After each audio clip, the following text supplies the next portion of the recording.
Hello, everybody, and welcome back to That Which Binds Us, the podcast where George and I, my brother, this is George. Hello, everyone. We'll talk about the things that bind us, and often we'll have a guest on where we will talk with them about that which binds us. Today we do have a guest. George, do you want to introduce our guest? I would love to. Today's guest is Faith McVeigh. She is one of Jack and I's childhood friends. We have known each other forever. Oh, that's really funny. That's not my fucking name. Faith McVeigh Hatfield. Honestly, I think we do need to leave it because we also called Ellie Goodvin. So I think maybe that is just like kind of our theme is that we suck at women's name changes and we don't keep up with it. I'm a retired McVeigh. Yeah. How do you feel about that? Maybe that's question number one. How do you feel about the last name McVeigh following you, even though you dropped it years and years ago? It's inevitable. Yeah, it'll always be there. Because I think even when I told people, oh, we're having Faith on, I'm like, we're having Faith McVeigh on. She's Faith McVeigh. Right. But I didn't even, you were like, that's not my name. I thought you were joking. I was like, what are you, yeah, why are you, I was like, was my voice You're like, stop, don't interrupt him. He's killing this, actually. He's doing a great job. I'm sorry. No, I couldn't let it go. You shouldn't be sorry for correcting someone on calling you the wrong name. You're the problem. Especially on a... So yes, we have Faith Hatfield here. Yes.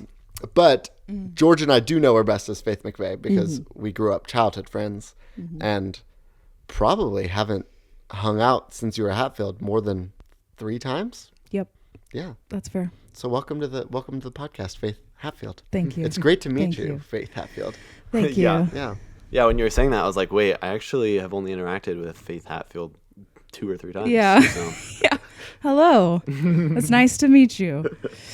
It's so good to be here. Thank you guys for having me on. Yeah. We're excited you're here. Yeah, we're very excited you're here. Thank you. The topic for today's discussion is something that Faith had wanted to talk about, but as soon as she said it, I was like very, very excited to talk about.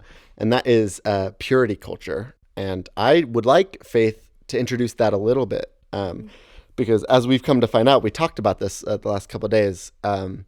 My perspective of purity culture, I think, is much different than Faith's. And I link that to gender, and I don't know if that's necessarily always true or should always be true. But my definition of purity culture was a little different than Faith's. So I'd like Faith to give a quick rundown of what she thinks purity culture is. Yeah. I feel like it equally affected both of us, you guys as guys and me as a girl, but in such different ways. So for me, when I think purity culture, I think modesty. I think that just the idea that you can cause men to stumble, and that you are like saving yourself for your husband. There was a lot of like, even like friendships, like guy-girl friendships. It was very like, you just have to be really guarded. You have to be really careful. Like, and I think where it came from, like, I think that the generation above us was really trying to make a correction from their generation, what they went through, which was a lot of drugs, a lot of sex, a lot of pregnancy. And so they swung really hard and they tried, I think there were some good things in it of trying to protect their children from those things. But when the pendulum swings, it swings hard. Yeah. And I think that can be really damaging. And so I feel like what that turned into and what I experienced that I feel like would be maybe for both of us would be just a lot of like shame and fear around sex and around guy-girl relationships, around bodies. Like, oh yeah. Yeah. Yeah. So I have a funny story immediately came to mind when you said that, but we'll get there. I can't get ahead of myself. Can't wait. I think I should help orient listeners. Faith and I were really good friends, probably since we were 4 years old, 3 years, like since I have memories, I've had memories of Faith. We each have 3 older brothers, and they were all the same age. And then it came to Faith and me, and Faith is a year older than me. And it was kind of like, oh, I guess you guys are buds now too. And that did seem to be the case for the first, before puberty, however long that was. And then puberty hit, and it was like, oh, we can't be friends anymore. And there was never really a discussion, but there was a separation. I felt like that is where this purity culture comes from, is from such a rigid structure of Christianity and conservative Christianity that gave us these very hard and fast rules that were never really, at least in my perspective, never really written down. They were just enforced in every level that you could find it. They were enforced, but it was never like, we all just kind of knew the rules, but nobody ever really said the rules. Except your mom. Except my mom. I was literally going to say, except my mom. I was gonna say, let's give some stories for these rigid rules we keep subtly referencing. Yeah. But yeah, do you guys have any just like examples of that, or do you just want to jump into that one, the big kahuna, our mom? The big kahuna. She makes her first appearance 10 minutes in. That's got to be our worst record so far. Normally we every podcast we have a when is Jack gonna bring up how mom? long could we go?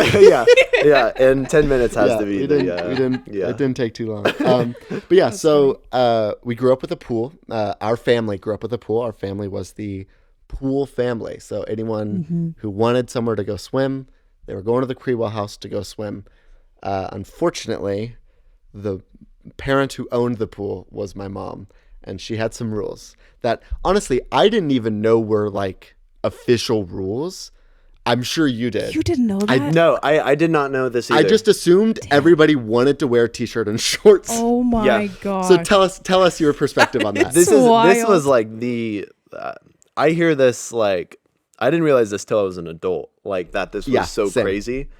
That, which tells you how warped my perception of everyone else who didn't do this was, because women had to wear a t-shirt and shorts over their swimsuit.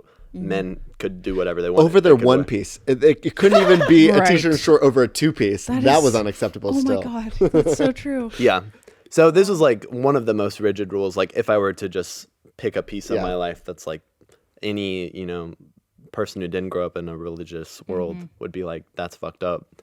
This is my biggest example of one of them, I guess, culturally. So, Faith, give us your experience with that.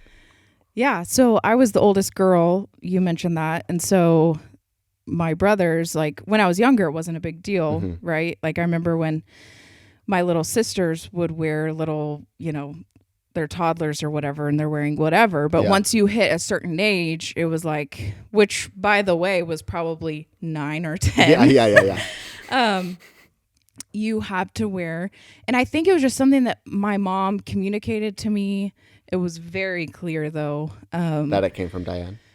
Yeah, that was the rule. Yeah, and that it was Diane's rule. And I remember when people didn't keep that rule, it was a very big deal.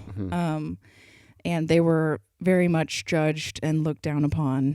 And like I remember some of your guys' neighbors, and I don't know if you guys remember this, but they would come over and be wearing like a two-piece or a normal just swimsuit, and their mom would be like, well, they just got these new swimsuits, and so I just want them to be able to, and I could just feel the tension and the wrath. Oh, God. And like my mom and your mom were really close. And so I feel like my mom really just kind of yielded to whatever Diane, and so I could I felt the tension from my mom. And anyway, so yeah, wow. it was a whole thing. And now like looking back on it, it's like, it's really, really interesting because when you are in water, it doesn't fucking matter what you're wearing when you step out of the water.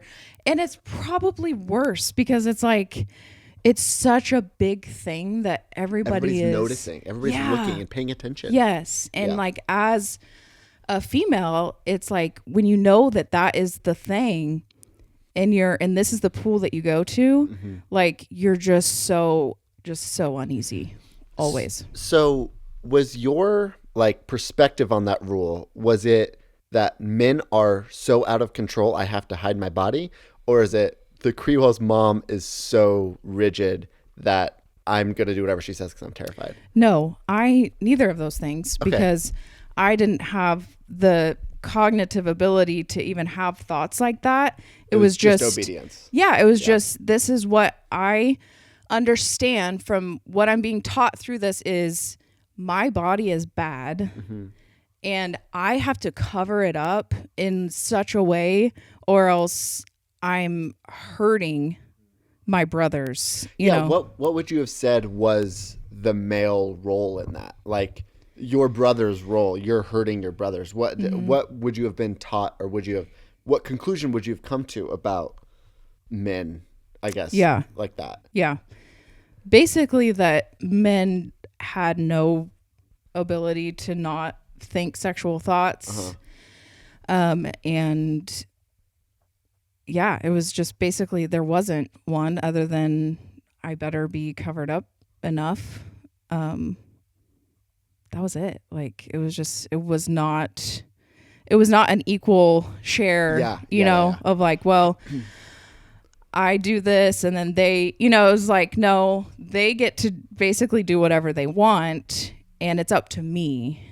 And I was the oldest girl in both of our families. So it was like it was very stressful. Yeah, I can only imagine. Because for you, it was new. And then for your little sisters, in the future, it was like, oh, this is just the way it is. Like, right. They probably weren't doing it because Diane said. They were probably doing it because Faith did it. Like, it was probably just more the nature of the... Yeah. And it was a thing. It wasn't like it was just at your house. Like, oh, yeah. This was something our cousins, you know, it was the culture was not just wearing a bathing suit, maybe a one piece, but with like the best thing would be just covering up more. So yeah, that's so interesting.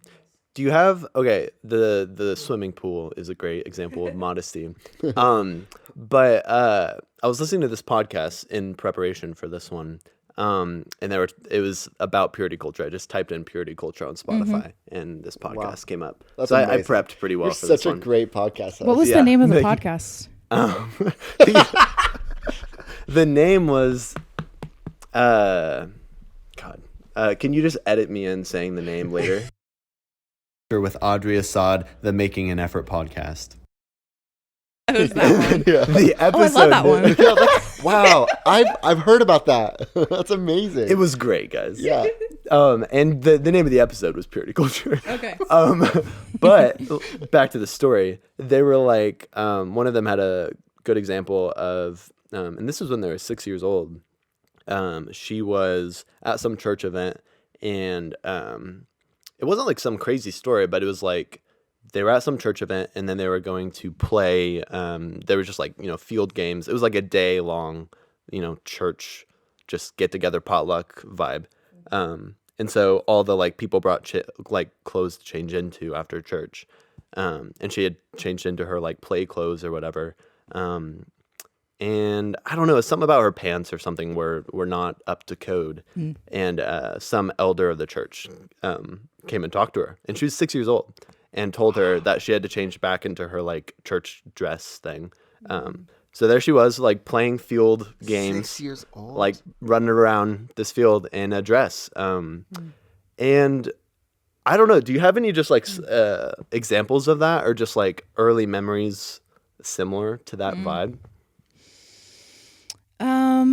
I don't feel like that young. Like, I think it was just, this is what we do and I just did it kind of thing. I don't think I ever even was in a position where like I tried to, cause like I was pretty smart and did not want to break any rules. Yeah. It was a lot of the culture. The culture was like, this is the way it is, but also the culture was like, you will do this. Like, this is the correct way to do it. Right. So I remember thinking like, anybody who doesn't do it this way is actually the bad one. And like, so I kind of took pride in that rigidity because I was convinced of it of it. I was convinced of myself that I was doing it correctly. Yeah. And anyone who was. So, yeah, I didn't have a whole lot of questioning of Yeah. anything either. And imagine pushing back on that as Yeah. a woman and being Oh like, my God. no, I actually want to expose more of my body. It's Right, like, yeah. Heathen, stop talking. Exactly. First of all, heathen. Yeah, yeah. let's all pray over you. Right. So you can't push back. There's Right. no opportunity to push back in a situation like Yes, right, exactly. And the implications of that, like even what you were talking about with our friendship, like that makes me so freaking sad to think about, because it's like that was just such a natural thing that happened Yeah. because of those things, you know, Yeah. like There was never just like a that- conversation. It wasn't Yeah. like, it wasn't on purpose. It just like was the culture. It was Yeah. the system Yeah. that we were in. I remember the last birthday party of yours that I remember went to. this is exactly what I'm And picturing. oh, that's hilarious. But I just remember it was because I was only girl, right? And we saw Brother Bear. Yeah. And we stayed the night in your basement. Yeah. But it was like it wasn't. It was. I knew our parents were like on the edge about it already. Yeah. How old were you turning? I could literally look it up right now. Really? I'm feeling like 12. I mean, Okay. when you look up when Brother Bear came out. Oh yeah, the first Brother Bear. Yeah. My guess is 12. I'm feeling 12, maybe 11. Okay. But I wasn't a teenager. You I got think, any guesses? I think you were young. Year? I think it was younger. Younger than that. I would say 11. It came out in 2006. That's my guess. 2003. Holy Brother Bear release date. shit. I was 8. Dude. I want to cry. That makes me want to cry, actually. I just knew like this is not really okay, but it Yeah. kind of is still, and so we're Yeah. gonna do it. And I knew that like I was the girl, and like I was just gonna I don't know, like just like I felt like I had this power that was so dangerous. And Yeah. like our Weird. parents' like perspective, like I'm just gonna like sex all these boys up, like at 9 8-year-old years boy. old. Yeah, like I don't know. It was just weird. Like I had that idea already of myself at that age. I cannot believe we were 8. That terrifies, because I remember myself older, because I think it's because the memory is so vivid, but also because like gender was so like I remember it too. I remember it being like almost a little naughty. Yeah. Like we were Yeah. like sleeping next to each other in our Yeah. own sleeping bags on the floor in my basement, and thinking like, this is kind of different. This Yeah. is not supposed to be happening. And I think after that, we never did anything like that again. No, it was never. like, no, that's it. That's That it. was That's, it. Until that's- Brother Bear 2 came out. Oh, You don't want to sequel. know what happened after that movie. Hubba hubba. I was 8 years old. That's Yeah. crazy. That's wild. Yeah. Because Mercy and I's relationship, Faith's younger sister, who is also Yeah. my age, our family's lineage is just all lined up Yeah. perfectly. But it followed the same trajectory, like best friends. There was no conversation that happened, but slowly just kind of drift Not off. allowed to 'cause- be friends anymore. Yeah, yeah. And yeah. Or unless you're gonna get married. Yeah. Which If you're in love with each other and like you're gonna court. it's about age 12 or 13 where people Probably. are saying, you guys are going to get married, right? Like, Yeah. when are you guys going to start like dating? Yeah. 'Cause- Which you and Mercy probably felt more than Jack and She was Yeah, my you first guys- kiss. Yeah, it was a whole thing. It was- okay, you guys remember this. Oh yeah. Okay, I think you guys encouraged us Oh, to kiss. we were begging Yes, for we it. did. We Yeah, of absolutely course. did. That's so funny. I'm so sorry about that. There could be a lot of apologies here. For real. I think Oh a my lot of gosh. us, we all owe each other apologies Yeah. for the way we were. No. We were all just surviving. Yeah, for real.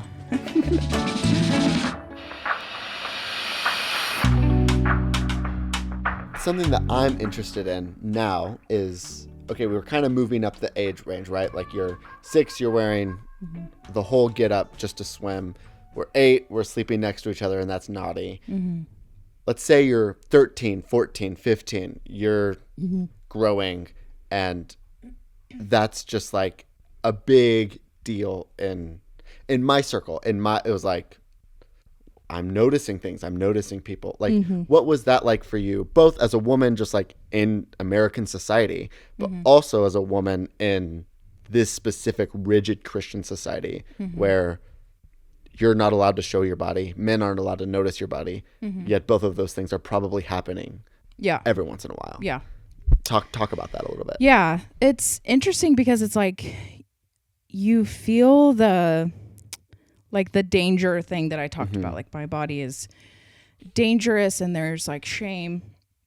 But at the same time, you feel like your goal and your purpose is to get married and like to have babies, right? Yeah. So in that regard, it's kind of your ticket in. Yeah. So it's like, it's weird. It's like this catch-22 of like, I need to be beautiful and I need men to find me attractive, but also I need to walk this line of like being and Modest is hottest. Yeah, Didn't you know modest that? is hottest. You knew that.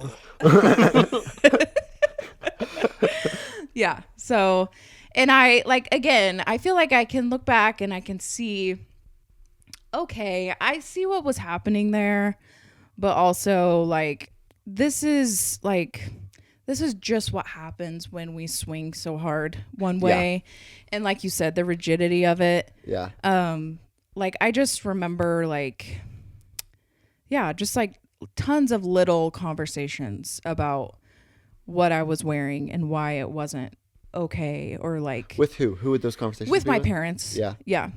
And like going jean shopping with someone, but then like, no, it wasn't okay because of this, so we have to return it. And like, just like just things like that where like it definitely makes it difficult to really like discover yourself and how you want to express yourself. Your teens were mostly just like preparation for marriage. Yeah. Plus, like I craved that. I wanted that. Yeah, it felt right to you. It was you weren't. You didn't feel like you were stuck in it. You felt like you wanted that. That was your calling. Yeah. So. Yeah, we almost like need someone here who didn't grow up in this environment to be like, that's fucked up. Yeah, right, because we're all kind of like, I saw that. I watched that happen. That makes sense. That was the way you were supposed to do it. Yeah, but to a lot of people, that's like, wow, you were really young and marriage should not have been on your horizon. Right. That's crazy. Yeah, for sure. Yeah. And like, I think about it too, like from your guys' perspective, because having that idea that like men just have no control, they're visual creatures, like that must have sucked to just be, I don't know if you guys felt that though, like that kind of powerless, like. So I was talking with Maddie about this, and Maddie and I, who started dating in high school and are now married, we had a conversation about this in high school about lust and what the idea of lust is. And I was like, because I was like confessing my sins of lust to her. Yeah. And she's like, okay, like describe lust to me. Like describe it. Like, are you like fantasizing about having sex with all of these women? I'm like, no, I looked at their butt. And she was like, I look at so many butts every day. Women do it what way are you more. talking about? And I was like, no, that like the Bible says, if you look lustfully at a woman, it is like committing adultery, and like I should gouge my eyes out. Like that is the heaviness with which I bore that natural desire, which is like to look at people, and I bore that with such intensity that I will never forget the conversation, because when she said like, I don't care if you notice girls' butts. We were like 15 years old. She was like, I don't care if you notice. There's like so much weight on me. Like, what do you mean? What? You're telling me I am not a terrible person for this thing that I've had since I started looking at women and hating myself for it, and now I'm like not a bad person. I don't know. There was so much freedom to it. But until then, and even after that, because there was a part of me that I think just didn't buy it and was like, no, I'm still think I'm a bad guy. I'm full of shame and am an ugly person for that. So yeah, it was more of like, it was never actually as bad as what people made it out to be, but people made it out to be that bad because the Bible made it out to be that bad in my perspective and situation.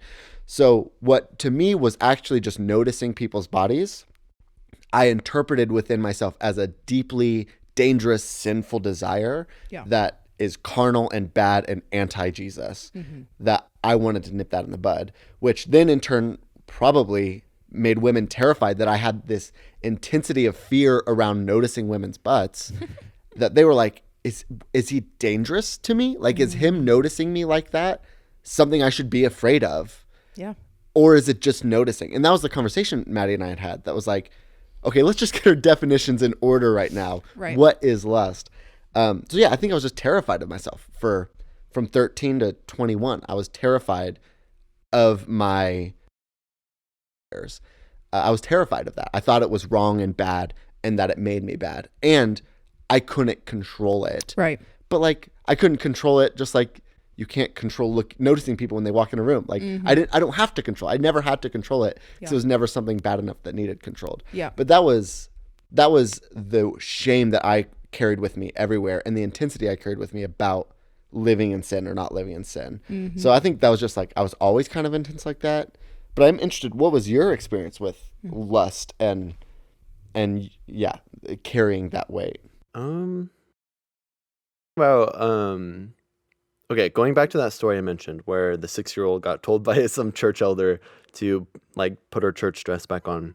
It was interesting. They were talking about what was this church elder thinking? Like what are some possible like what's going through his head? And one was like the obvious worst option, that he actually has a fetish for children and needs them to cover themselves up. So there's like that option, which is, the most insane. It's dangerous. Yeah. The actual Scary. Dangerous, like, yes, let's actually like make sure like that's Right. crazy.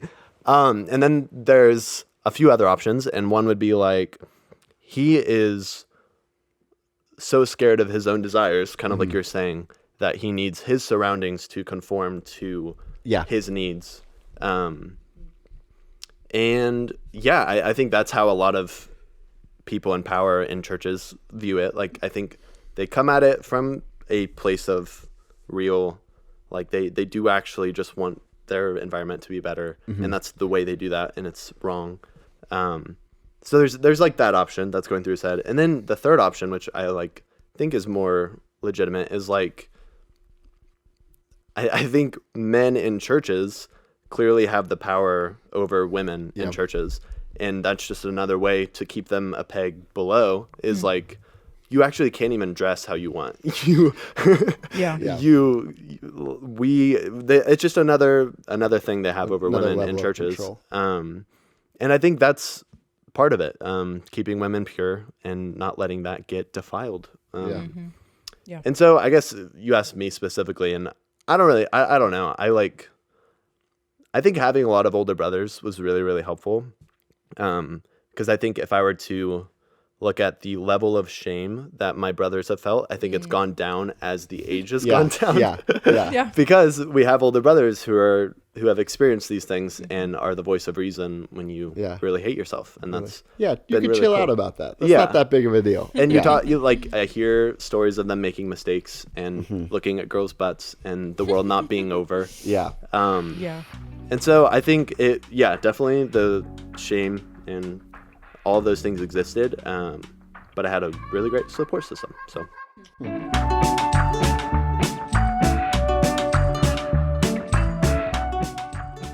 Older sisters. So we did have the benefit of having older brothers go through that, like all of like the, oh no, I looked at porn, I'm gonna get struck by lightning, and the, oh no, I looked at a girl, I'm gonna like, and then telling your little brother like, hey, that's, we could talk about it. We're actually allowed to talk about that now. Right. And I can talk about when I have a crush on a girl. Yeah. I can just like experience all these things with someone who has already experienced it. Now you, Faith, probably could not discuss the things that you were feeling and experiencing as you're starting to understand them, maybe 15, 16 years old, because you have older brothers who don't understand your perspective, are not taught to understand your perspective, and probably benefit from not understanding your perspective. So how did you deal with that? What was your experience like with that? I had my mom who I could talk to about that stuff. So she was very, you guys know my mom, she was very like into whatever was going on with like the friends and crushes and all of that stuff, like arguably too into it. And then my dad was not into it. Not into it, like not excited about it, or not into it like I could care less. So like, for example, my mom, at 14, I had a huge crush on someone who was much, much older than me. And my mom was so into it. Like she was so supportive. You were 14? I was 14. Can we know the age of this person at that time? Probably At that time? 21. Whoa. Somewhere around there. Which now is a whoa, but when we're 14, it's like, yeah that's kind of probably I'm an typical. adult. Yeah. That's probably typical. And there was, you guys will love this, there's some like prophetic stuff involved in this. I mean, there had to be, or else we couldn't support it. Exactly. Yeah. So wow. So I remember like my mom was into it. She loved this guy, and it was like, there's just so much wisdom in marrying an older man. And so like God. we were in it together. Oh God. Did you talk to this guy about it at all? Eventually. Okay. Yeah. Well, we heard the prophecy. Yeah. So. Yeah, we both did get the prophecy. So Oh. yeah. It was fucked up. So uncomfy. Anyway, but then my dad catches wind of it, and he's just like, absolutely not, just slamming it down on that. So yeah, I did have that with her, where it was like I could be kind of like excited about things and experience that with her, and she was excited to experience that with a daughter.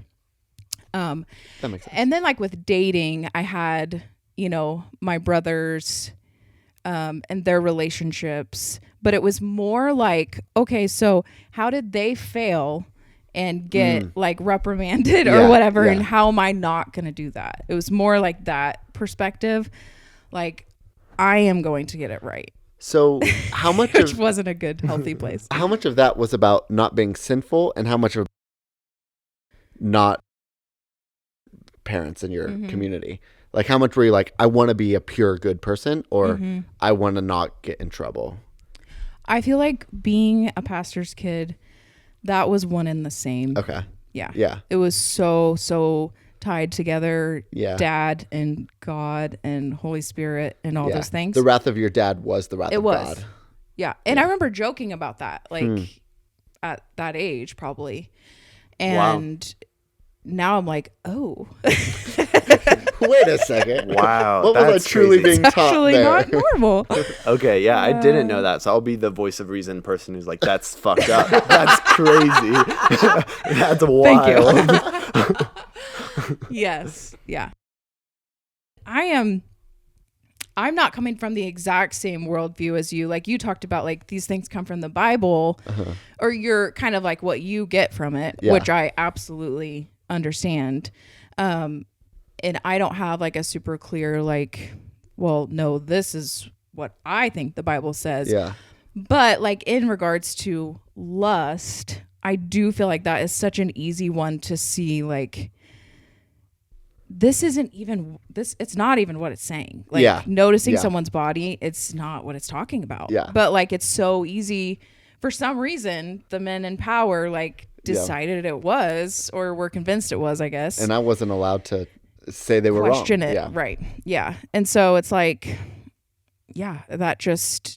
that changes everything when you have an interpretation like that.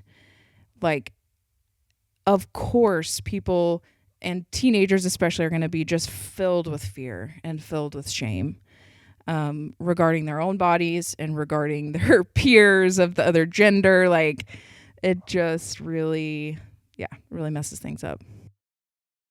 You were talking about your body, and I was just interested if you guys wanted to dive into that a little bit. I know that's something, Jack, that the name of your album on Spotify is I and My Body. Am I correct? That's one of the songs. That's one of the songs, not the name of the album. That's the song. The song that means the most, I think. Okay.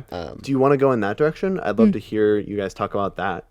Discovering your bodies, learning about them. That was going to be some of my questions for you. Just like, what is it like now to have a body that you don't have to be ashamed of? You may still be. You may still have some lingering like issues from that. I do. Yeah. But what is your relationship to your body? Yeah, I think that's a great question. Yeah. Yeah. I feel like it's a daily, like relational area of growth, like my relationship with my body, and my inner dialogue, is just, it's a daily thing. Can you talk about that a little bit more? What is your relationship with your inner dialogue? What is the significance of it? Because I think, like, coming from this culture, everything was external. The validation was, you're dressing modestly, you're having correct relationships, you're not having sex before marriage. It was all very external. And so now it's developing that internal, like, acceptance and just love. Because I still am in that, like, that habit just is so strong of, like, needing that outer, like, approval of how I'm living my life, of how I'm handling my body, and you know, and so so it's just kind of like learning to become that for myself, really, is what that means to me. Just acceptance, I feel like, is the biggest thing for me, is like just fully accepting who I am. Because, like, something that we're not even getting into at all is, like, just women's bodies and, like, society, and, you know, like, there's a whole other side of this. That's a whole conversation. It's a whole thing. And so, but with all of it, it's just, I am the one who is making the decisions now. And so if I am at peace with it, then that's all that matters. And, like, I say that's my goal, that's to live like that. Best you. Yes, exactly. Yeah. That's really cool. When you're not your best you, and you're questioning, like, the you that is making the decision, is it because you have, like, innate that you're wrong always, that you're not to be trusted? Is that where it comes from? I know that's true for me, and I'm obviously kind of just projecting that onto you because that's what I'm hearing, because that's the truth for me. But for you to know that something that comes from your inside is good. Like, it's either fear of, my just inner badness, I guess, or it can fling to the other side of feeling angry about that and then being very reactive, like, fuck this, I'm going to do what I want. And neither of those are really my core self, right? They're not quite centered. They're not centered. And so I feel like it's just getting off center one way or the other. Okay. And so it's learning to have that enough, like, confidence in my own self to be centered in my decisions. And it definitely is, like you mentioned, like, it is a lack of trust, of, like, no, I can't actually. Can I trust my own desire, or am I just a selfish asshole? Like, am I being prideful in this situation? Right. At my core, I am broken and bad, and I need people higher up to, like, that there wasn't autonomy, that those weren't things that were really taught. Right. So the way I interpreted the Bible and the way it was interpreted for me was, your innermost being is wrong at its core. So to follow your own desires is of the world, and you are not of this world. So then it like years and years, like, after I dropped that was still there. Like, after I dropped the knowledge of it, my brain no longer said, you're wrong, but my body, I could not trust my body. I didn't know how to trust my body because I never learned. I feel like that comes from just straight from the Bible. Just, like, deny yourself. Your body is here on the earth. You and your, like, spirit are infinite and are going to live forever, Right. assuming you do everything correctly. But your body is, what's the word? Temporary. Yeah. Right. Yeah. So any pain you feel here now, like, don't trust it. Yeah. I don't know. Just that's Your body is straight temporary. from the Bible, to deny yourself. Yep. My pastor currently has really helped me to just, it's just been really amazing to have someone who doesn't ever treat me differently, like is always completely like, there was at least a year-long stint where I was just very standoffish because I don't trust men in power, obviously. And he never changed. He just was always like so loving and patient and gracious. And like, I feel like I have a few of those men in my life now where it's like, okay, so maybe this is like, maybe that isn't the full picture. Like what my experience was, I guess, is what I'm saying. Yeah. Like there are different, and Jordan's dad is another example of Jordan this. is your husband. Yeah, sorry, my husband's dad is another example of that, of just like, just real, genuine, like gentleness and love, and not that kind of like lording pressure. But I agree with you what you're saying about the deny yourself thing, like, and I don't know what to do with all of that. I honestly don't.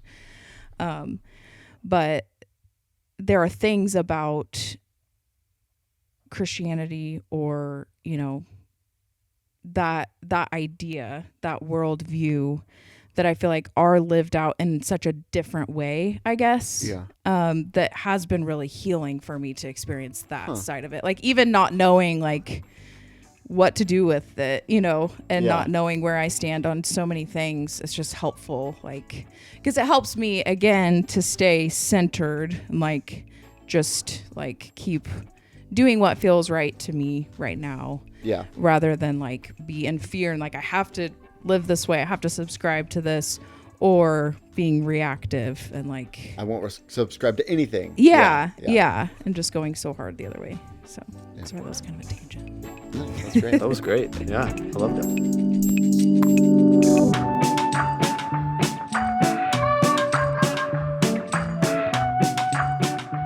And now it's time for our fan favorite segment. Everybody loves this segment. We hear it all the time, called Trauma or Drama.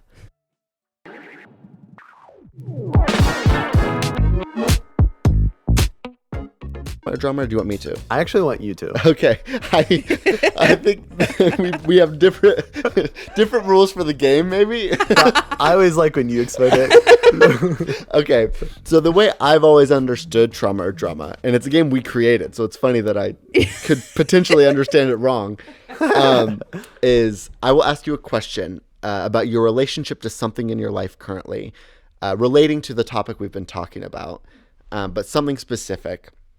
And I will ask if you are relating, or I want you to answer if you are relating to that thing currently through a lens of trauma, like you think that thing is still stuck in the way you were brought up and the things that you wish you could grow from, or drama, which is the way you are currently trying to act, the way you are currently trying to be your centered best self. That's how I've understood this. So trauma is, I feel like my relationship to that thing is still kind of stuck in this deep, intense like thing I wish I could get out of, or no, I feel like I'm like really settled in where I've landed on this. And that's drama. That's drama. Okay. So yes. Great explanation. Love it. You like this explanation? Yeah. Great. We should just cut that and use that Just for every reuse it every episode. time. Great. I like that it's different every time though. That's pretty funny. Trauma or drama question for you is, how do you relate to shopping for clothes currently? Ooh. Is it through a lens of trauma or a lens of drama? That's a good one. Ooh, okay. Culture, which is what we've been talking about. Right. So good. I would still say trauma. Ooh, say more. when I am shopping for clothes, I would say it's gotten better, but I am not thinking, oh, this is like this. I would really be able to express myself by wearing this or whatever. Like, I'm thinking about, okay, is this appropriate? Is this like, what will this person think? What will this person think? Like, that's still very much in my head. How do you feel about that being the case? Is that something you're like, I like the clothes I buy, so like it's not that big of a deal? Obviously, it's a pretty inconsequential thing. Sure. Do you feel like it's inconsequential though, or do you wish that was different for you? I don't feel like it is because I have a daughter, and I feel like it's something that I would really like to grow in and feel again like I'm coming from that centered place of my best self of I feel good about this, and I trust myself in this, and like people can think whatever they want, like it's okay. So what kind of clothes are you buying if you're relating to it through drama?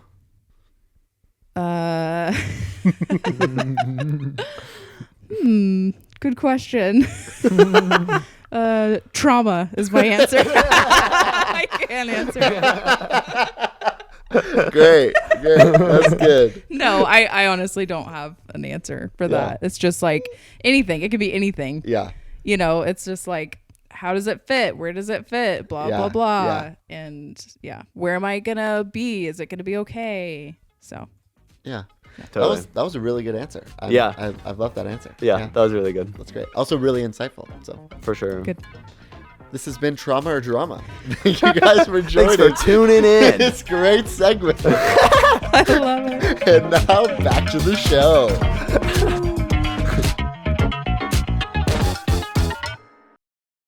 Trauma or drama. But another question I have is, you have kids of which are 3 boys and then 1 girl, which is how you grew up, 3 older brothers, and then you were the 4th girl, or the 4th kid who was a girl.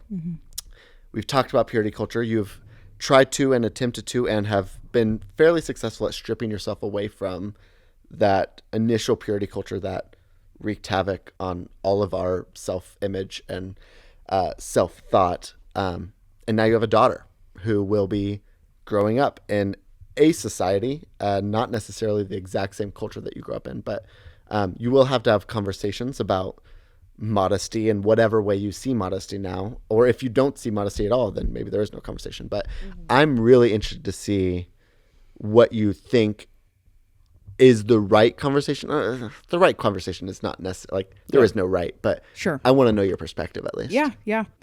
I've thought about this a lot. I'm sure. And not just with my daughter, but with my boys. Like, I just want bodies to be such a normal thing that we talk about, and like just really not a big deal. Like, I don't know, just like body parts and like conversations, questions that they have, like just not being weird about it with them is really important to me.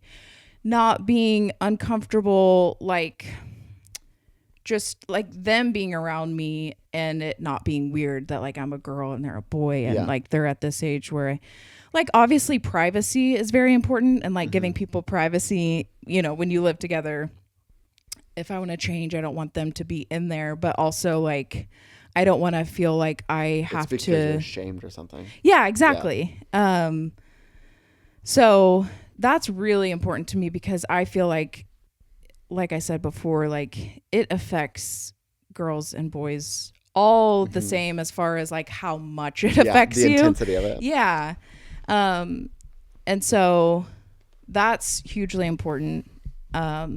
Just them being around and not being afraid of bodies. Have you had questions from your oldest is 8. Have you had questions from him or any of the youngers that have made you anxious to talk about, like a body question that you find yourself like reverting back to, like oh no, we don't talk about this, but like you have to fight through it, or like maybe you failed, like that's hard, but so I feel like it's mentally harder. Like I'll think about the next thing, or I'll think about something that they are inevitably going to go through, and it freaks me out for a long time. But incredibly, especially in the last year, like when something comes up, like I have just been cool as a cucumber. That's sick. Like, That's so cool. It has been like, damn, like Hell yeah. what's that? But yeah, just like with their own bodies, like just it's just not a big deal. Or talking about like, what does gay mean, or you know, like things like that they'll just like hear at school or whatever. And yeah, so something that I learned is that it's not so like I don't know about you guys, but when we grew up, it was like, have you had the talk? Oh yeah, of course. Yeah. Yes.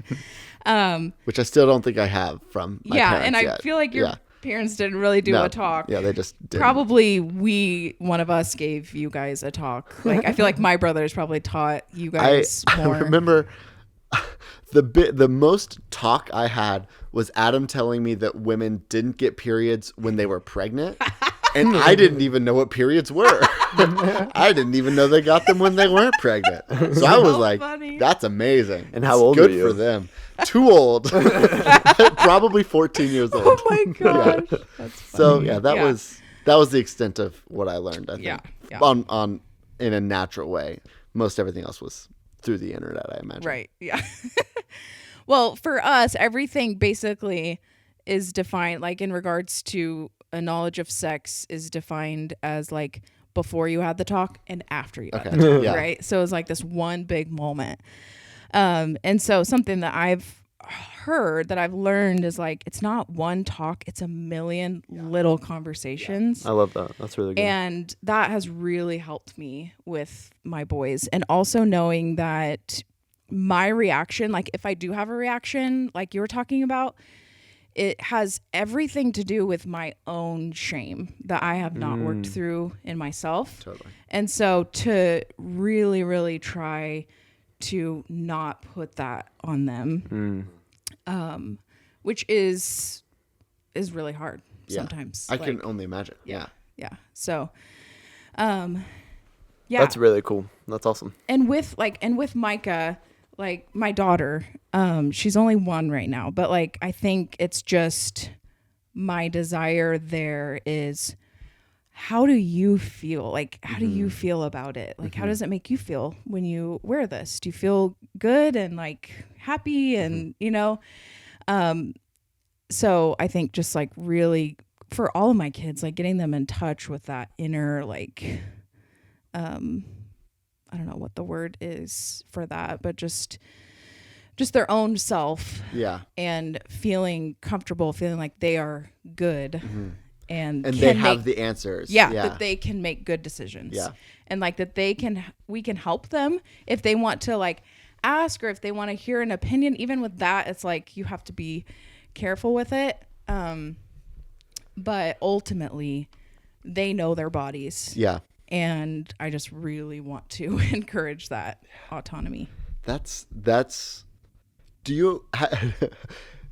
what do you think 15-year-old Faith would say to what you just said there? Is that just like heathen shit, what you just said? Because that is 180 degrees different than how we grew up. That's not acceptable to parent that way.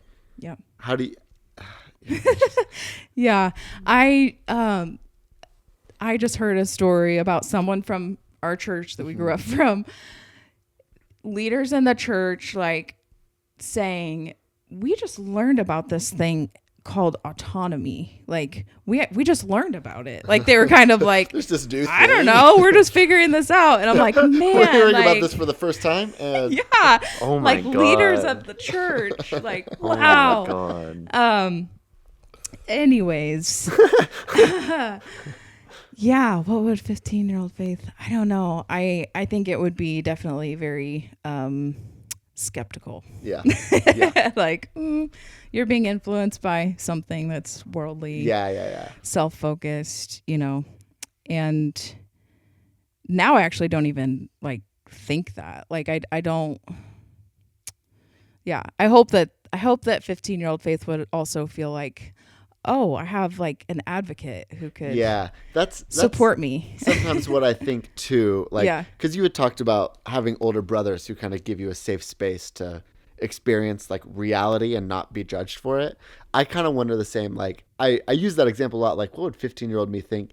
I think part of 15-year-old me would be like, wow, okay, like so much less pressure. Exhale. Now that I'm allowed to feel that way, or at least I'm not dead feeling that way. Like, okay, I can like breathe a little easy. Like, I do feel that way. So I appreciate that too. I think that's something I overlook often for myself, is like, I think I was also looking for a little bit of safety when I was that age. And for sure. I think that would give anybody some safety. Yeah. Yeah. Because when you think about it, when you were that age, a lot of the, like, for lack of a better word, reasonable people that were in your life left the church. left that environment. I shouldn't like throw it all at church, but left that environment. That church. Left that. So the people those people are afraid to influence you in a way that is like gonna make you feel that way, that like you're skeptical and you can't trust your own parents, and your parents are still, you're the adults in your life and all these things. So I still had older brothers that didn't leave like me. They might have left my church or my environment. So going back to what you're saying, like, I think a current me, if I saw current me, it'd feel like an older brother vibe, where it'd be like, okay, that's a trustworthy person that is reasonable and is trying to do the right thing. Yeah. They see the world totally different. But they're a reasonable person, and I can respect that. Right. Yeah, for sure. Because like the story I gave about the people coming over and the mom being like, oh, they got new swimsuits. Like, those people were absolutely like judged so hardcore. Yeah. Like, it was not okay. Yeah. And so like even my understanding of reasonable people was so like not totally. Yeah. Not there totally. Really. So 100%. I think we're about getting to the end of time here. Faith, it was wonderful having you on. Like, I felt like that conversation just flowed really great, and it was amazing conversation. And I wanted to say, I'm really excited for your kids to grow up with you as a mom. That's like really cool, the way that you've been so intentional about how you're going about that. So that's really cool. Thank you so much for saying that. It's honestly inspiring. Yeah. Like, I am afraid of being a father for those reasons, for the things that you've said. And I'm like, oh, okay. Like, I love that. Yeah. That's what, like, if you ever are a father, that's what's going to make you amazing. Yeah. Like, the fact that you are terrified, as terrible as that sounds. Yeah. Like, that's what pushes you to really, like, do the hard work. Yeah. Do it the right way. Kids. Yeah. That's really cool. Wow. Leaving this podcast inspired. I hope that's what we try to do here on That Which Binds Us. That's it. That is That Which Binds Us. There we go. There it was. Thank you for listening. And we will see you on the next episode. Thanks, everyone. Bye, guys.